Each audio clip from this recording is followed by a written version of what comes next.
All right, here we are. Look, it's Dylan Butler. What's up? It's Dylan Butler. I'm Glenn Crooks. This is the New York City FC pregame live for the Bronx in New York, Yankee Stadium, the home of New York City FC.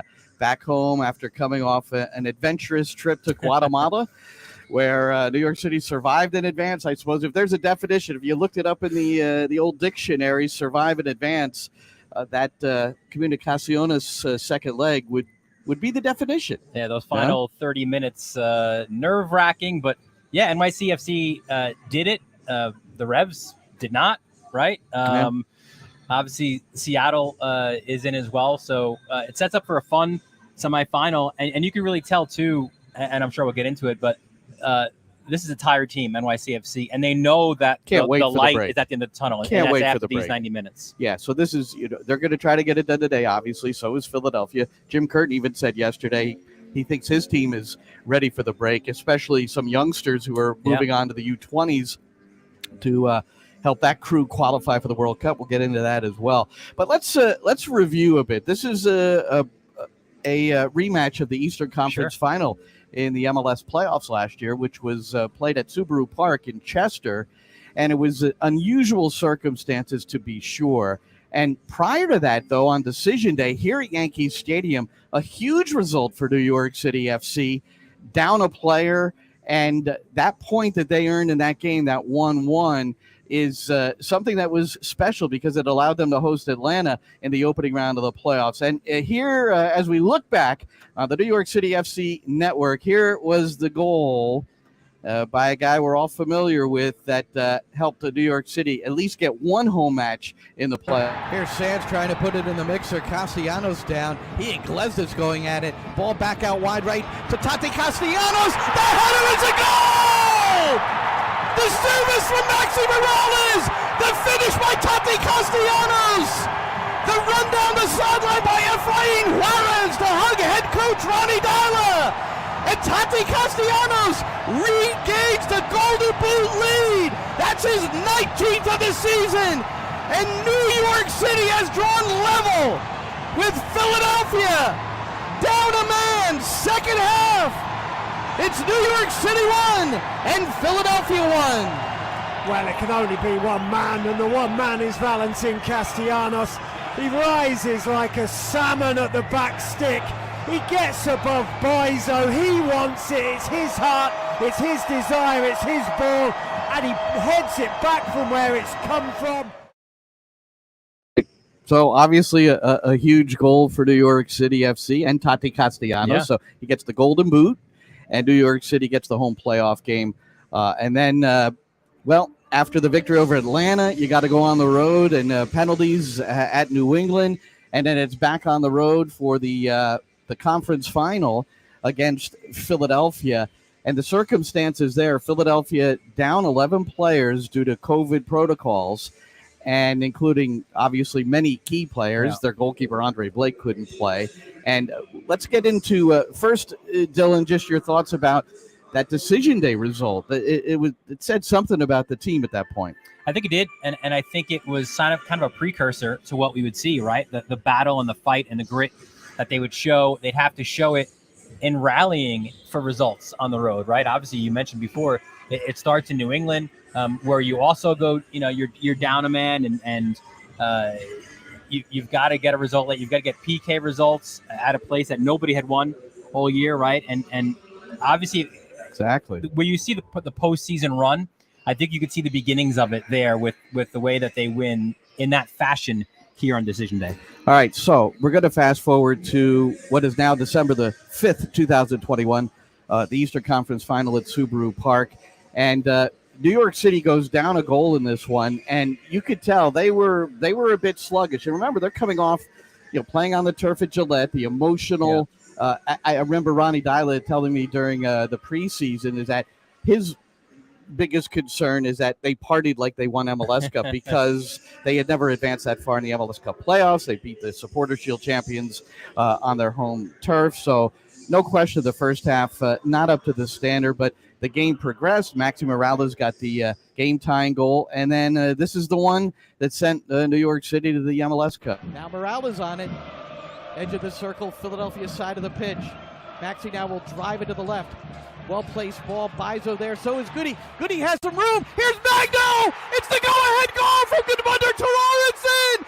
It's 2-1 New York City FC with only 2 minutes left in regulation in the Eastern Conference Final. You wonder, will that be the moment that sends New York City to their first MLS Cup final? And it's Tyler Magno, the reserve striker here in the second half. There it is, and we've seen Magno develop since then. I mean, that was a surreal moment for him, I'm sure, but what a big moment for the franchise. Massive, right? And obviously now it goes to the Cup, and again, the way that Portland rallies late, and yet you still find the way to win. So I think it really told the story of a resilient group, and even to quote, then Mayor de Blasio, just about the city and how it was affected by COVID, that this team was a great example of the resolve and the fight and the battle that they showed.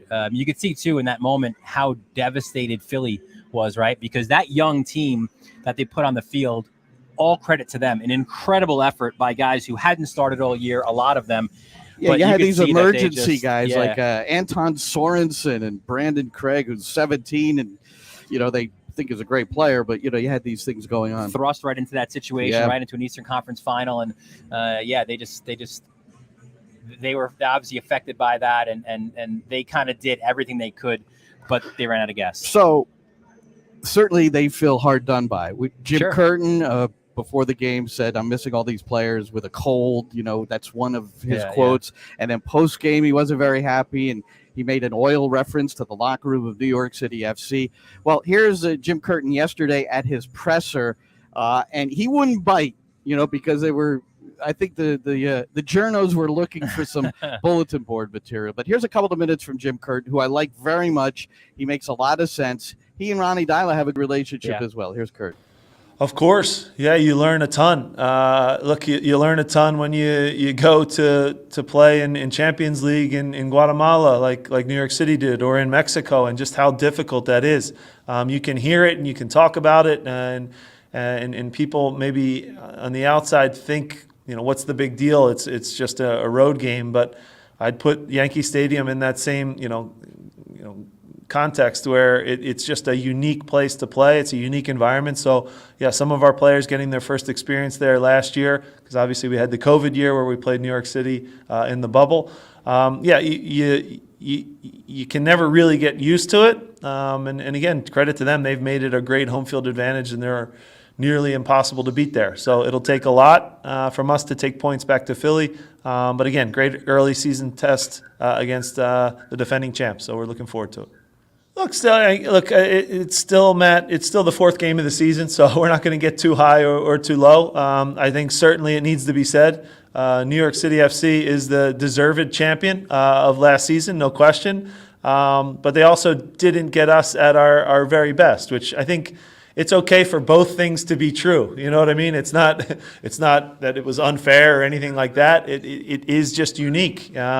I think both things are true. They're the deserved champion, but at the same time, when we played them, we were missing 11 guys, and that's the reality of things. So, certainly that was last year. That moment's over and gone. Our players are going to be motivated no matter what, because they're playing a top team in the league. It's natural. They're going to have some chances. We'll have some chances. We have to defend really, really well as a team. And keep the field as compact as possible. In Yankee Stadium, the uniqueness of the dimensions there, you never feel safe. Every throw-in, every corner kick, every play, all of a sudden can be on the top of your box, top of your own 18, almost instantly. So it takes a lot of focus, and they have a lot of quality players. So it's going to be a tough night. Again, we played them in a highly contested game. You want these types of, little rivalries or two teams that know each other well and compete against each other. We also played each other in a great friendly up there that nobody saw behind closed doors. That was, again, a really good exercise where I think their players got a lot out of it. Ours got a lot out of it. I'll just say it was physical and there was real competition. So I think it's just two good teams getting together early in the year. I'm not going to give you guys any bulletin board material or anything like that. No bulletin board material. And then Not a lot from of Jim discussion Curtin. about Yankee Stadium, which I think with Jim, and I've suggested this to him before, that it's almost a self-fulfilling prophecy. He's one of the coaches that talks about it a lot in a realistic manner. But you wonder if that somehow is transferred to the players in a not-so-positive way. 0-5-1 Philadelphia at Yankee Stadium under Jim Curtin. Yeah, playoff loss as well. Yeah. But I do love the comment, though, that he made about two things can be true, right? NYCFC deserved to be the champions, and we weren't at full strength. Because that's a lot of the conversation, right? Especially from people from Philadelphia saying that, listen, if we were full strength, we could have, shoulda, woulda. But Jim Curtin, at least for his perspective, put that to rest. No question about it. And what Philadelphia is in 2022, they're off to their best start in franchise history. So that's significant unto itself. And with that, we're going to bring in a guy who provides the opposition analysis in each of our NYCFC pregame live features. And it's Chris Sakonis, who will also be with us during the broadcast, providing highlights. So if you go on my Twitter at Glenn Crooks, you can actually listen back to some of the highlights as they happen or shortly after they've happened here on the New York City FC Network. Dylan Butler, my partner today. Chris, what say you about Philadelphia? Good start for them. Yeah, very good start for them. Excuse me. So far in 2022, 2 wins, no losses, 1 draw. It's the best start they've had, best 3-game start they've had in club history. So they're not a team that, at least in their 2 wins, they haven't possessed the ball a ton, averaging 40% possession through 3 games. Both of their wins, they have possession under 40%. But they do take advantage of the possession they do get. They got 4 goals in their last 2 games. They made a couple of signings to bolster their attack in the offseason, one of whom will be playing Julian Carranza, will return from suspension today. He's on loan from Inter Miami, where he had just 3 goals and 11 starts in the last 2 seasons, but looking to make an impact with the Union. And then club record signing Mikhail Ure will be out with a quad injury he sustained 2 weeks ago, so that's a loss for them. Corey Burke will be starting up front as well. 2 goals in 2 games of action for him. On the defensive side, goalkeeper Andre Blake returns as one of Major League Soccer's leading goalkeepers, averaging under a goal allowed per game in the last 2 seasons. He's allowed just 2 in the first 3 games of the year. One area that I think is going to be interesting is the midfield. It's a bit of a diamond midfield in the sense that you've got the 2 wide midfielders back with the defensive mid, and then you've got the one attacking mid up front. Bedoya and Leon Flack, Alejandro Bedoya and Leon Flack will be on the wings to help orchestrate the attack. And Bedoya in particular, someone who is a veteran at this point of MLS and just soccer in general, U.S. national team and the like. Jim Curtin actually singled him out in his opening statement for the speed, pace, endurance that he provides in that midfield. Alejandro Bedoya continues to defy logic and coming up on 35, I think. Birthday coming up soon. Still running the most on the field, covering the most ground, leading in all the metrics and sprint data, which is important.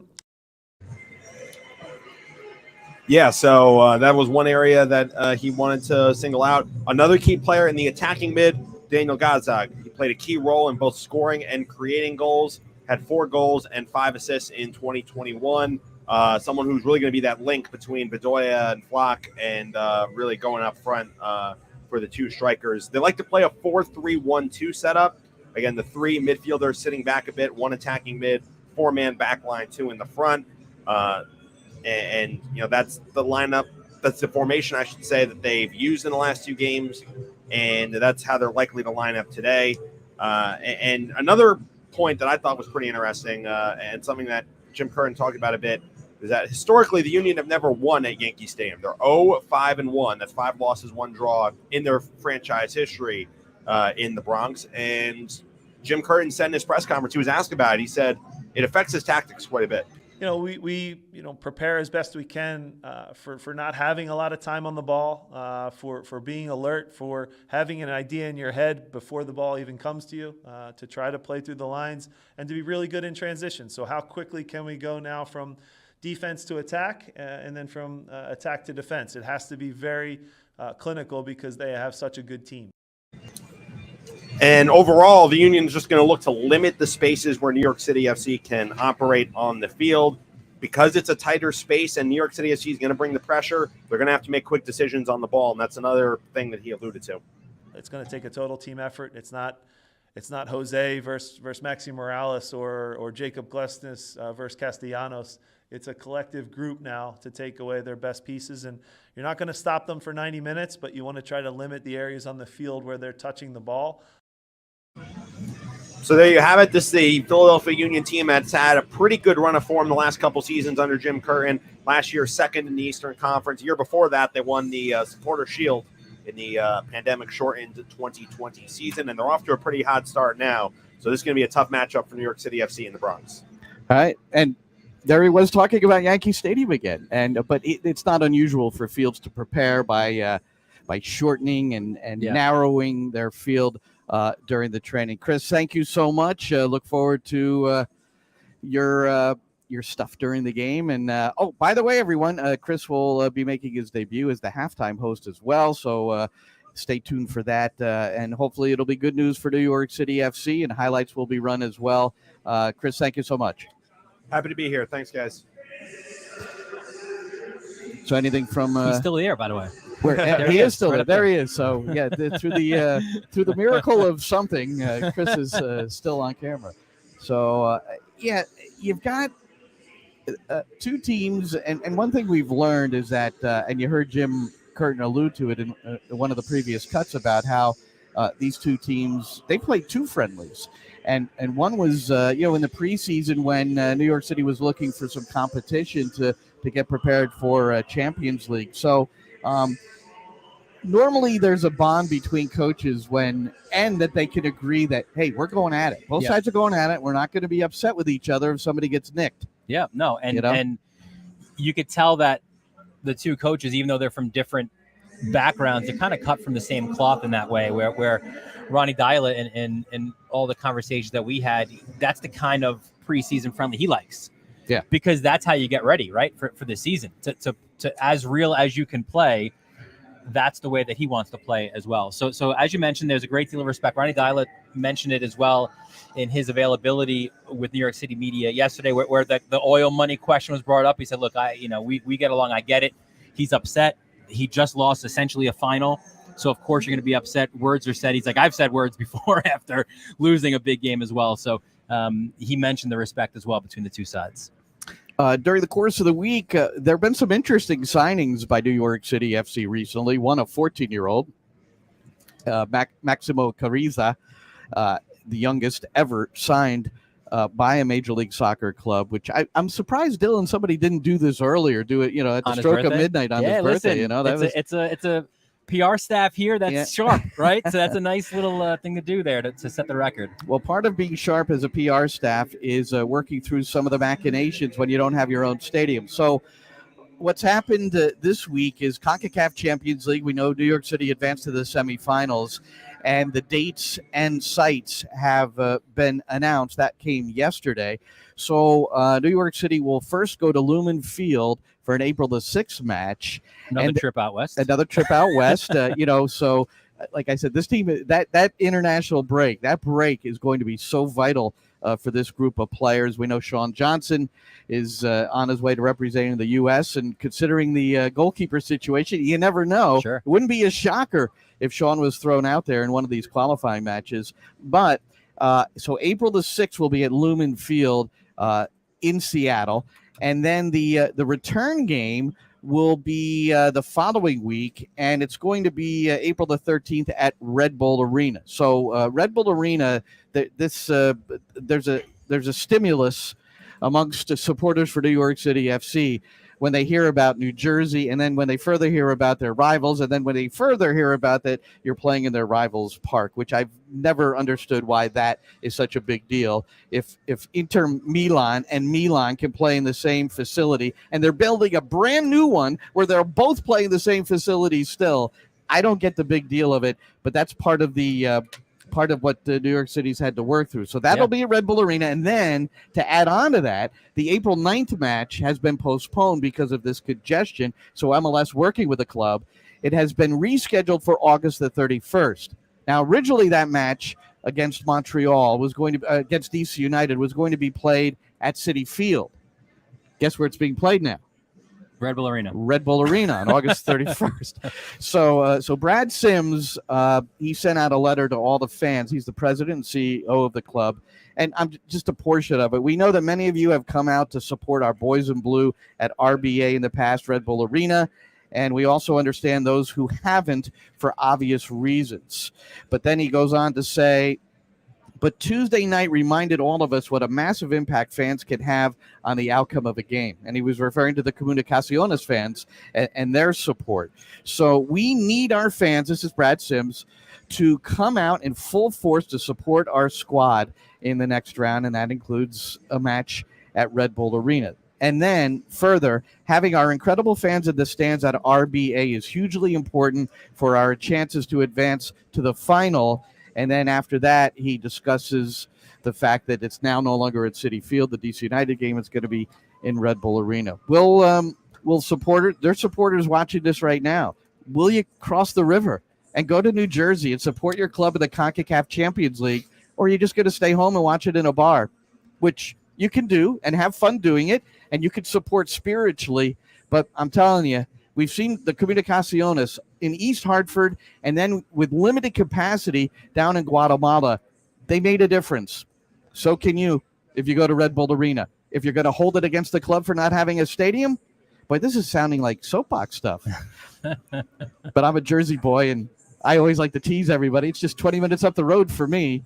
I come into the Yankee Stadium is a little more challenging, but it's understood, Dylan, and I'll let you speak now. But I have been confounded by the fact that people refuse to come to Red Bull Arena, and then I'll get a lot of crap on social media about it, and with all these explanations. But this is, they're trying to make history, not just club history, but MLS history. 100%, yeah. And I think when you get to that level, right, and we don't know now too, it's a 2-leg final as well, right? So where would the home leg, if NYCFC advance, be?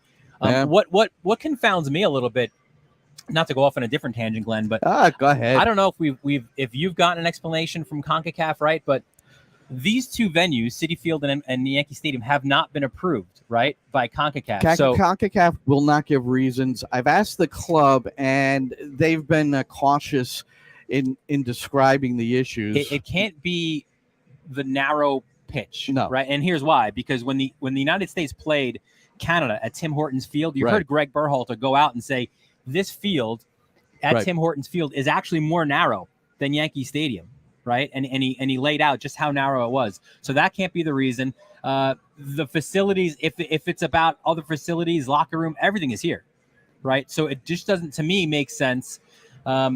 We've never gotten a reason. So that'll be a good. Well, you're an investigative reporter, Dylan Butler, MLSsoccer.com, and others. And so there should be, you should put this on the plate. Listen, this is your mission. And then I'll bring you back. You were in Guatemala, right? I was in Guatemala. Is this a better facility than the one that was in Guatemala? Oh, but that got approved. That got approved. And that's their home facility. And the only thing that lessened the atmosphere was the fact there were COVID restrictions. Yes. They could only have 9,000. And among the 9,000, I don't know if you saw my tweet, but they were all clumped up in like 5 parts, 5 sections of the stadium. So they're all sitting on top of each other, but only 9,000 were permitted. So I don't always understand COVID protocols when you permit that rather than, but listen, you're right. You're right. I mean, at this juncture of the Champions League, you've got to support your team, and they're requesting your support. I think you put the personal disdain, hatred, whatever it is, for going to Red Bull Arena out at least for 90 minutes, and you support your team. Agreed. I agree with you there. Agreed. Gabriel Pereira was signed this week, a Brazilian midfielder. Last week, Ronnie Dyla told me that striker is not their priority with the eventual departure of Tati Castellanos. It's right wing. Mm-hmm. And this is a guy they've had their eyes on for a while. Out of Corinthians, which is a very good team. He becomes the 5th Brazilian on the roster, which is fun. He's a U22 initiative player.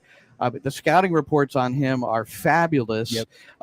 Will he be able to defend? Remember Tylus Magno, how long it took him to learn how to defend. Sure. Santi Rodriguez, a little less time than it did Magno. Thiago Andrade, maybe slightly less time than it did Magno, but that's the two-way portion of the game might be his challenge. But I guess the way Ronnie Dyla put it, or has put it, and we'll hear about it in our pregame coming up at 12:45, is that he's very similar to those guys in terms of the flair. Yeah, and they all have flair. Left-footed guy as well, right? Guy. So he's going to cut it back to his left. I think, again, I the know modern right winger. I know right? that we're here, right, at Yankee Stadium, and it's an NYCFC broadcast, but I think, to me, I don't know if there's a better scouting network than in MLS than what City Football Group has put together. And when you see the players that are coming in now, and you mentioned them, and he'll mention them as well, this is MLS today, right? The U22 initiative, and to get Santi and Magno and now Pereira as well, it's incredible. The young players, and then you couple that with. I'm going to throw a statistic at you too, which was I did not come up with, but the Press Box Live did too. But to finish your thought, and then I'm going to. I was going to say, and then you couple it with the academy at NYCFC that has rapidly grown in the short period of time this club has been around to being one of the major forces as well in academy football. So I think you combine those two forces, and I think you've got a fantastic nucleus for a team that obviously won and is continuing to be a favorite to win going forward. 38 of New York City's last 42 goals have been scored by South Americans, including the last 22 in a row. That's remarkable. And that's, look, Castellanos Montevideo coming from Torque at the time, a New York City sister club. You throw Alex Callens in there, right? With his golazo, the left-footed blast. Collins counts, man. Yeah. Peruvian. I mean, but he's another guy that played in the second division in Spain at his highest point, and he is arguably one of the top center backs in all of Major League Soccer. Well, there you see the starting lineup in that lower third category. Thiago Martins in for Maxime Chenot. That may be significant. We're approaching the break, and it'll be interesting to see how this goes after the break. The duel, which it seems like it's a battle between Martins and Maxime Chenot now, and it's a 4-2-3-1 shape, it appears, for New York City FC. Santi Rodriguez back from injury. That's very good news. He's very influential in the attack. But you look at that back four, Andres Jason, inexperienced at the right, but Tavon Gray still not ready. Anton Tinnerholm, he won't be ready till July at the earliest.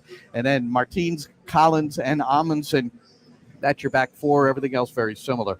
Yeah, a few notes, as you mentioned, right? It's always interesting how I'm always intrigued kind of on the look defensively, especially with those three center backs, right? So how does that play out? Is it three in the back? Is it as it was in Guatemala? Is it the two in the back here at Yankee Stadium? So, yeah, that battle is intriguing. And Jason's a guy, too. You know, we were going to mention it as well on the air. I think, yes, inexperienced, but so is Tavon Gray, right, when he filled in for Anton Tinnerholm. And the running that he's done has very much impressed Ronnie Dyla. And he's mentioned that. The ground that he covers, the amount of running that he's willing to do, recovery runs, all these things are important for a young, inexperienced player in Jason. All right, for Chris Sakonis, Dylan Butler, I'm Glenn Crooks. New York City FC Network broadcast live commentary begins at 12:45 Eastern with a pregame show, including comments from Ronnie Dyla, presented by Ford. And then it's the full match commentary. Kickoff is 1:08 p.m. Eastern from the Bronx in Yankee Stadium. Thanks for being with us here on our New York City FC pregame live. You can join us an hour before kickoff each and every match here on the New York City FC Facebook page and the Glenn Crooks YouTube and Twitter accounts. Yoo-hoo! All right, that's it. Look forward to it, Dylan. Is that your sign off? Enjoy. Yeah, that's it, man. All right, enjoy it, everybody.